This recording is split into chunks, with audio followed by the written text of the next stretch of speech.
All right, guys. So Biden gave another press conference yesterday about what's going on in Afghanistan. And as you would expect, it was disastrous, right? Just like all of his press conferences. But for this video, we're just going to focus on the fact that the media confronted Biden about his falling poll numbers, right? And how the American people have basically lost confidence in his ability to handle this crisis and his effectiveness as the leader of the free world. Now, when confronted with the fact that American people are really questioning his ability to lead right now, Biden laughs it off. Take a look. And then a question on the public response. A new poll out today shows Americans wanted to withdraw from Afghanistan, but they disapprove of the way you've handled it. The poll also found that, based in part on what's transpired in the last week, the majority of Americans, forgive me, I'm just the messenger, no longer consider you to be competent, focused, or effective at the job. I haven't seen that poll. It's out there from CBS this morning. What would you say to those Americans who no longer believe they Look, can do the job? I had a basic decision to make. I either withdraw America from a 20-year war that, depending on whose analysis you accept, cost us $150 million a day for 20 years or $300 million a day. You know, part of me kind of appreciates Biden using the fiscal conservative argument in regards to his decision to withdraw from Afghanistan. And I wish he would actually be thinking that way when it comes to his own bills and the spending agenda of the progressives in his own damn party, right? I wish he would really start thinking about fiscal responsibility when it comes to that, right? But part of me does appreciate it, just a little bit. But we all know that that's not the real rationale here, right? The reality is that Biden messed up, okay? And in the face of messing up and the fact that American people are in tune with the fact that this has been a disaster, he can do nothing but laugh, right? He can just laugh it off, right? Just laugh it off. He's laughing.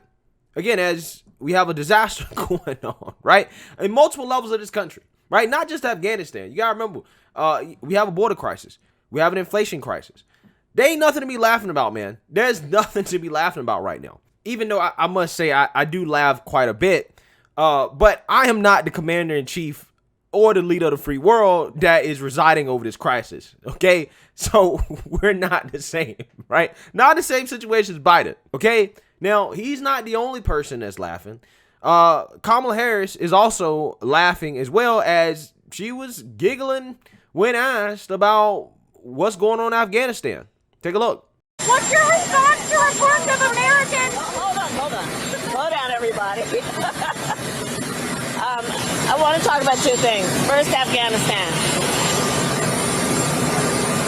We couldn't have a higher priority right now, and in particular, our priority is making sure that we safely evacuate American citizens, Afghans who worked with us, Afghans at risk, including women and children, and that is one of our highest, if not the highest priority right now. All right, guys, so the vice president is laughing as well, right? She's laughing too, okay? And it appears to me that the whole Biden administration thinks that what's going on is a laughing matter, right? I mean, Kamala probably is laughing because she's nervous, right? Some people do that, right? When you get confronted by something and you're nervous about it, right? And you know that you can't really give a good answer. You know that it's something that's not making you look good. You laugh, right? Just like she laughed during the border crisis, right? She laughed when confronted about the border crisis as well, too.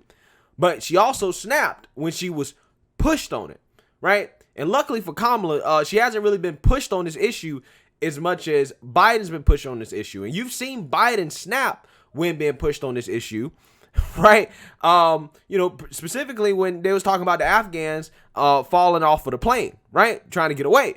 But moving forward here, we're going to discuss this poll that the interviewer was referencing when confronting Joe Biden about how the American people are feeling. Because, guys, I'm going to tell you something. These poll numbers are proof of how much power the media has, okay? It really is, right? So the first one that we're going to look at here is Biden's handling of the withdrawal from Afghanistan. Again, this is from CBS/YouGov, okay? In July, it was 60% approved. Now it's 47%. So a 13% drop, right? Less than half of Americans now approve. Now, and more than half of Americans disapprove. Okay, more than half of Americans disapprove. That is up from 40% in July as well. So a 13-point swing both ways. Okay, 13-point swing. Now, Biden's overall job rating. This one's the one that's really interesting to me. Because in March, it was 62%, right? Approval to 38% disapproval. July is 58% approval to 42% disapprove. So it moved, but it wasn't moving that much. Right now, all of a sudden, a month later, keep in mind, between March and July, what is that, like 3 months? Okay, 2 months, 3 months. Now, all of a sudden, a month later from July, it's August, only been a month, it's down a whole 8 points, right? With 50% approve and 50% disapprove. Now, what has caused this to happen, guys? Because in my opinion, it's not just the fact that Biden messed up on a withdrawal from Afghanistan. It's the fact that the media is actually going after Biden, right? That's the whole difference. Because, guys, during March, we had a border crisis. During July, the inflation crisis was in full swing, okay? Two crises, in my opinion, that should have tanked Biden's job approval ratings, right? His job approval rating should have been a lot lower considering how he's handled those things. I mean, throw in the pandemic too. Dude said he was going to defeat the pandemic before he came in office, right? He gets a layup with the vaccines that were gifted to him from the Trump administration. He gets a layup even with the vaccines. Look where we're at right now, right, when it comes to the pandemic. So none of the things that Biden has talked about, right, before coming into office, he's actually accomplished. He hasn't done anything. And guys, I try to tell you, the first 100 days somebody's in office is how much they're going to actually get done, right? Whatever they get done in the first 100 days or so, that's basically most of what they're going to accomplish during their administration. What has Biden done so far? He's basically done the COVID relief package, and that's it. He might get this infrastructure bill. He might, okay? But other than those two things, he's not going to get anything done, right? There's just too many vacation days in Congress. He's expended all his political capital. And with this Afghanistan thing, again, dude is really free falling right now. But my point is this, guys. His approval rating should have been a lot lower because the media should have been covering him fairly from the get-go.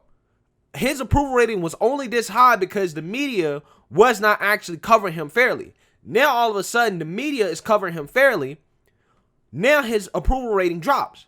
Again, this is the power of the media. The media could have walked out here and said, oh, no. What could Biden have done with Afghanistan, right? It's nothing more he could do. It was going to fall apart regardless. They could be singing the same tune that Biden is singing about Afghanistan. But they're not. And you know why they're not? The reason why they're not is because media, left or right, is still establishment.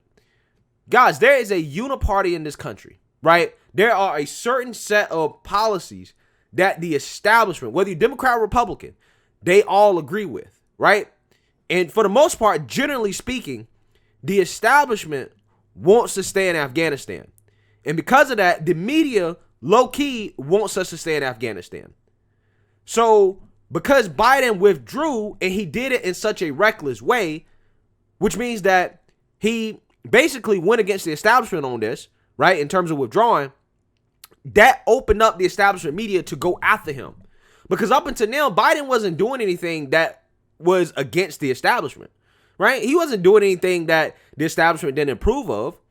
But now, all of a sudden, that Biden's doing something that's against the establishment, which, again, I give him credit for. I just think he messed up. He botched it in terms of, how it was done. Again, like I give Trump credit for withdrawing because most American people agree that we should withdraw. But again, I do believe that Trump would have done it better. Okay?